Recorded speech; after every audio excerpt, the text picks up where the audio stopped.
All right, we should be able to finish this by 10 o'clock, my hope is.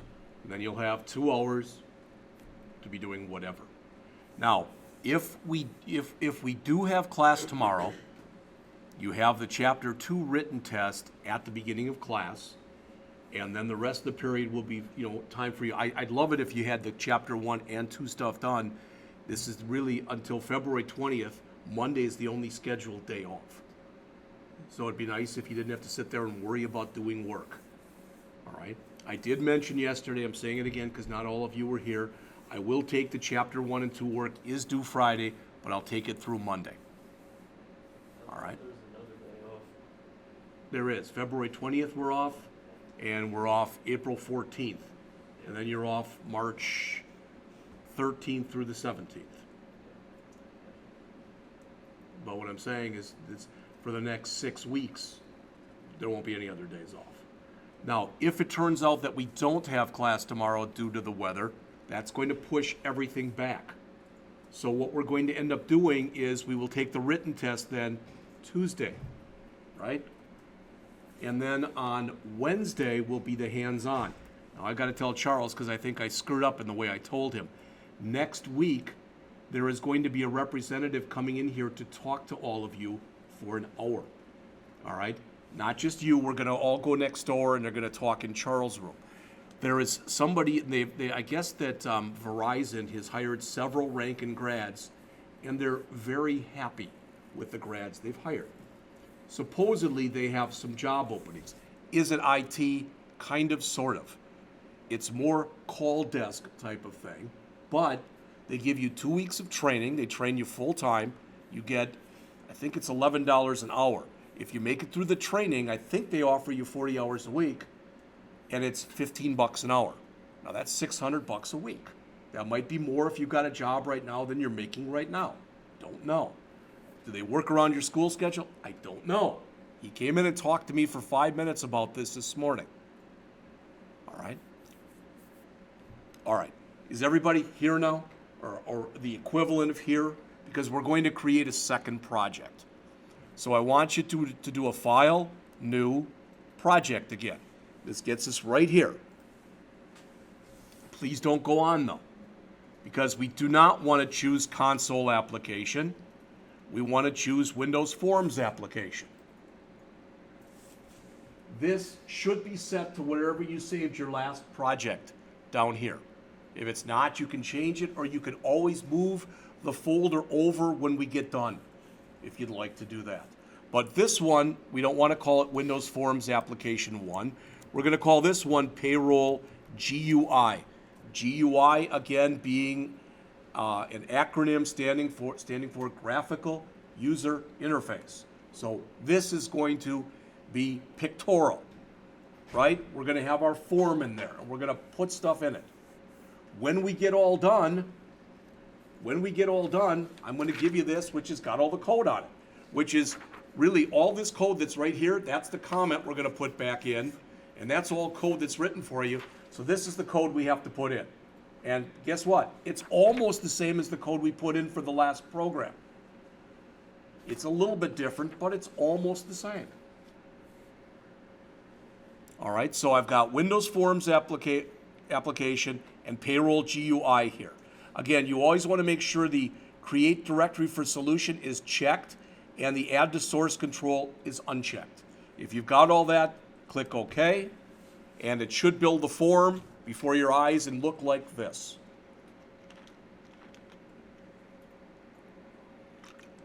If it doesn't, if it looks like your last program, then you did not choose Windows Forms application, you chose Console application or something else.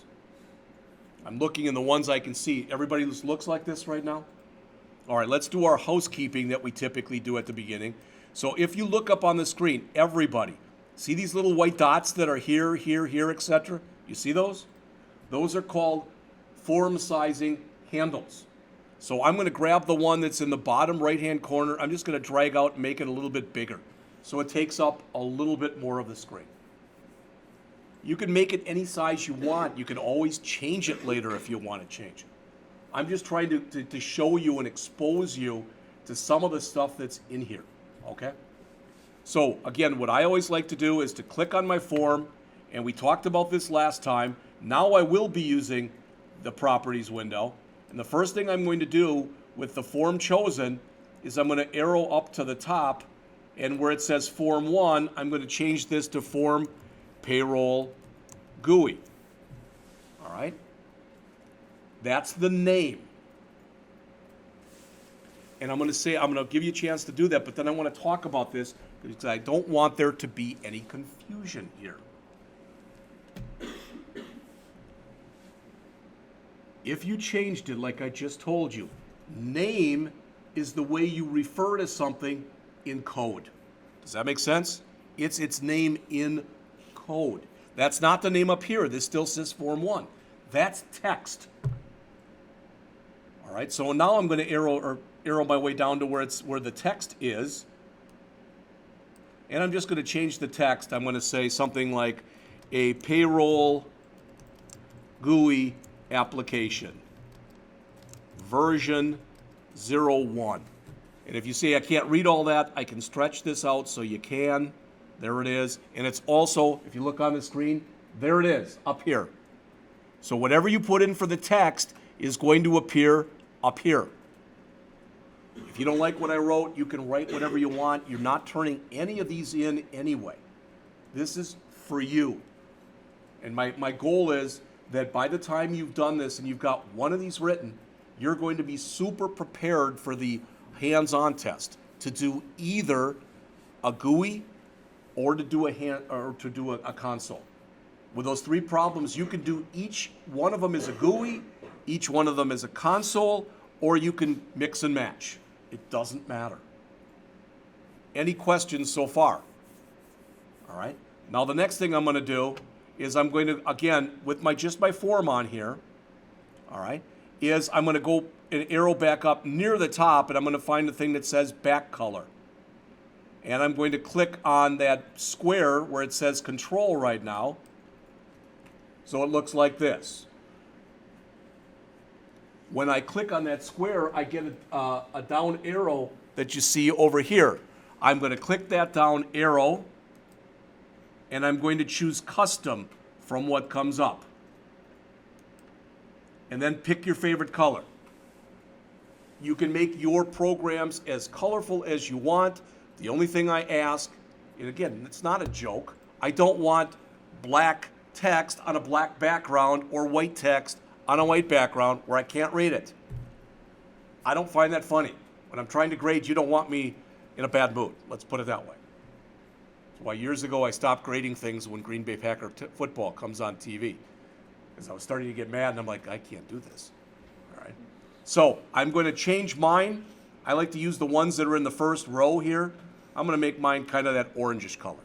You can make yours whatever color you want. It doesn't matter. All right. And again, I'm just going to keep going. So if you have questions, stop me. Now, I'm going to do something I do not want you to do. I'm going to do something right now that I do not want you to do.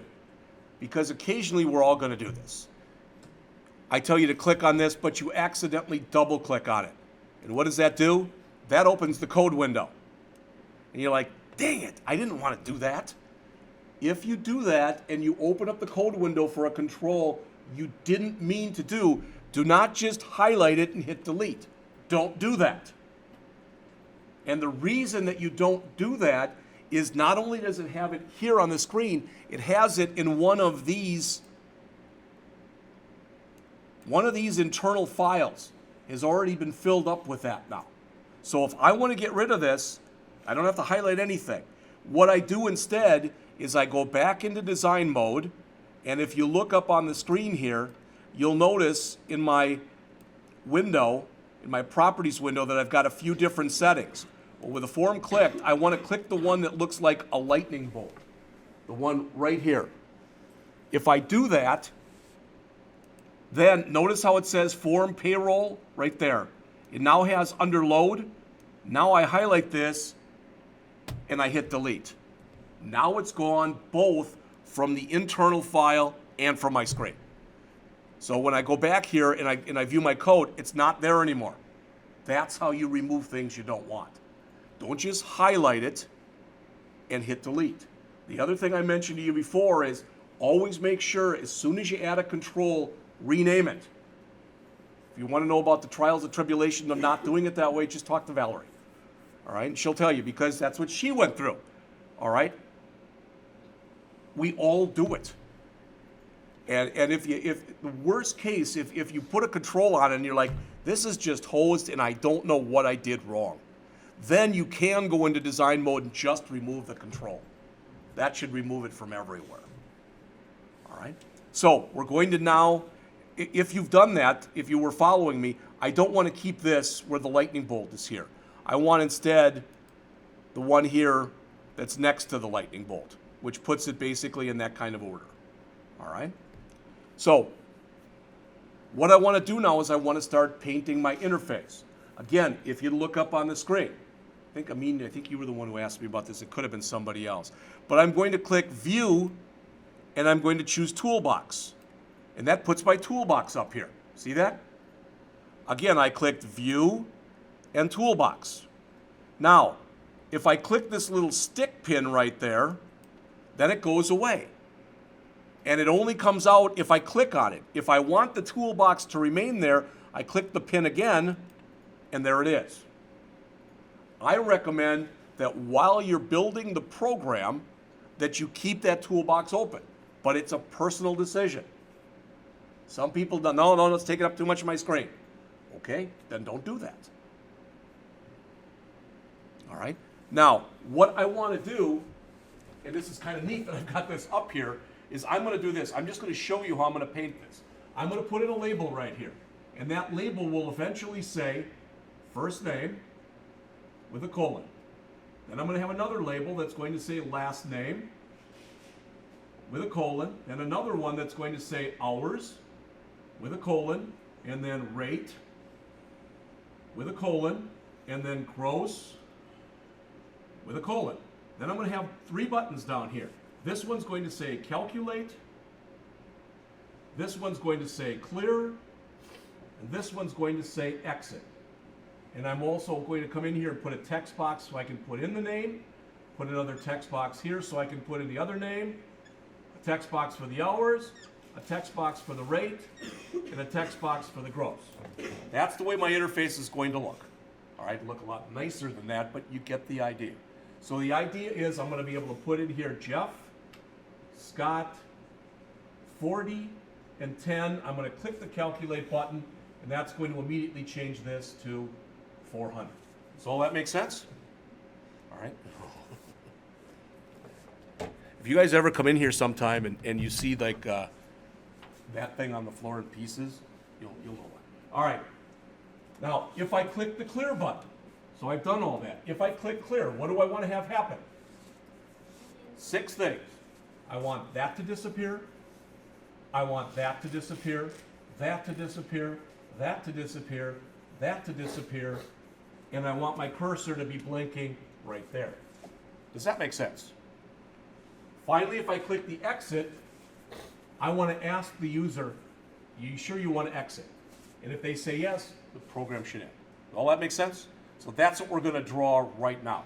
So the only place we're going to have to put a bit of code here in our calculate, those 6 lines in our clear, and about 6 lines in our exit. So there's a little bit more code that we have to put in.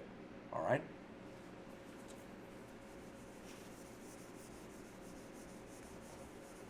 Now, just so you see this, and it's already looking funky, I can see that on the screen. So let's see, sometimes when I refresh,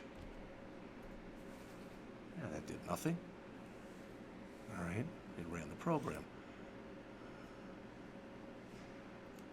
All right, let me save this, and I'm gonna quit and start it back up again.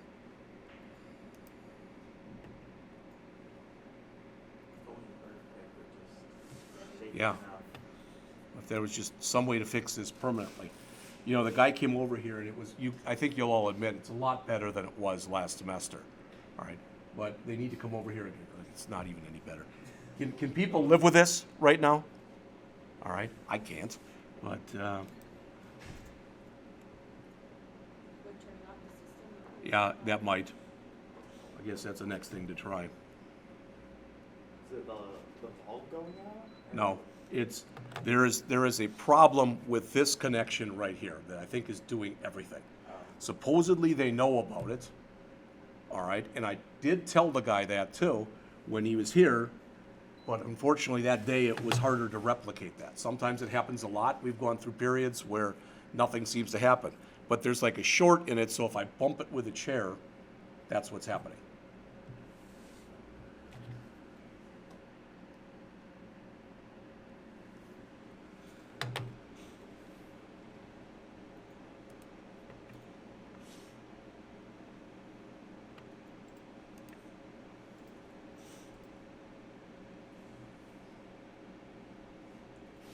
Not even turning on.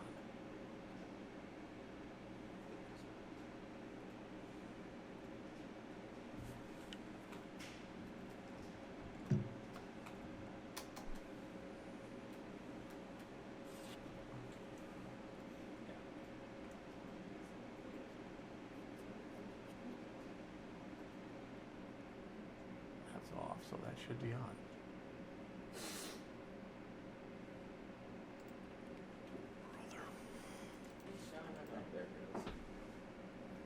Well, and I mentioned too, supposedly in fall, we're gonna be moving over to the room next door. All right, that's the rumor at least. Well, Ryan is in here in the afternoon, and there are no classes in there in the afternoon. Mike won't like it because Mike uses that room to get ready for his classes at night. But I don't know any other way that we're gonna handle this. If they're gonna tell me that, yeah, we're gonna build a new building for you, Jeff, this summer, and we'll put you in there, okay, that's okay, but I don't think that's gonna happen.